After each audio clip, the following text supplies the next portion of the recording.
Good day, I'm Samantha Allen and this is your Jis News for February 7. Government is moving to ensure the soundness of the social welfare program path. The Labour and Social Security Ministry announced Wednesday that it would do a comprehensive review of the program of advancement through health and education. Portfolio Minister Derek Kelly says they will check the list to make sure all beneficiaries are still alive and haven't migrated. Minister Kelly also pointed to other gaps, some involving the welfare to work component of the PATH program, which provides a grant of $100,000 to beneficiaries. Now, we can't give you grants to empower you with training and so on to get off the program and still have you on it. So we have to do a review of the program to ensure its credibility. This is what the review is all about. It's not to victimize anybody one way or the other. If you're not supposed to be there, you're just not supposed to be there. The Labour Minister added that his ministry is not using the review to cut the list of eligible beneficiaries due to economic constraints. Remember, we have partners in this thing. You know.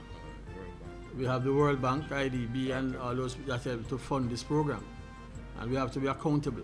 Under the agreement with its international partners, the government reviews the PATH program every 4 years. The 6-month review will target 38,000 households. The arrival of Haitians by boat to Jamaica will not pose a danger to public health. That assurance was given by the Information Minister, Senator Sandria Faulkner, at Wednesday's post-cabinet press briefing. She said the 25 Haitians who arrived by boat in Portland on February 5 have undergone extensive medical checks, including blood tests, and have received the vaccination and anti-malaria tablets. And it's important that Jamaicans be on the lookout as well and be our eyes and ears and report any sightings, if there are any others, to the authorities so that we can do the screenings and that we can make sure that they are kept in a quarantined area and they can be repatriated when the time is right and when it is appropriate to do so. Senator Faulkner was also quick to point out that the government will be treating the Haitians in a dignified manner as long as they are on Jamaican shores. As long as they are here, we have to ensure that they're taken care of, they're given medical treatment and food and shelter. The government has been in constant dialogue with public sector unions as efforts continue to reduce the public sector wage bill.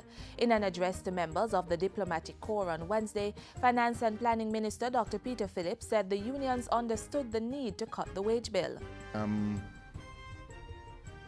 very positive in my own outlook as to the results of the discussions. They understand that the entire future of Jamaica's economic reform program depends on their decision. Wage restraint, which forms part of the government's economic reform program, is one of the requirements for a deal with the International Monetary Fund, the IMF.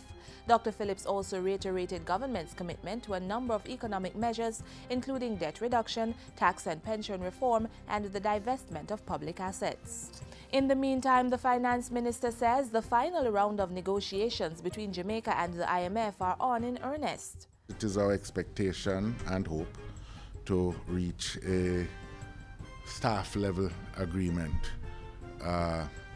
arising from this mission.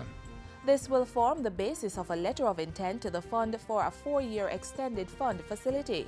The IMF team has been in Jamaica since February 4 and is scheduled to leave on February 15.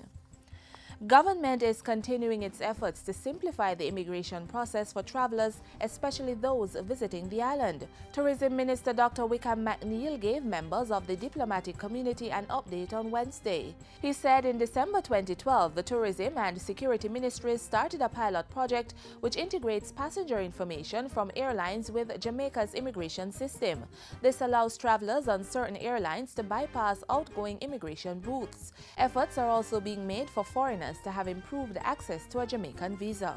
These steps have significantly enhanced the airport experience and helped to make the exit and entry of persons to the island seamless. And that's it for JIS News today. I'm Samantha Allen. Thanks for watching.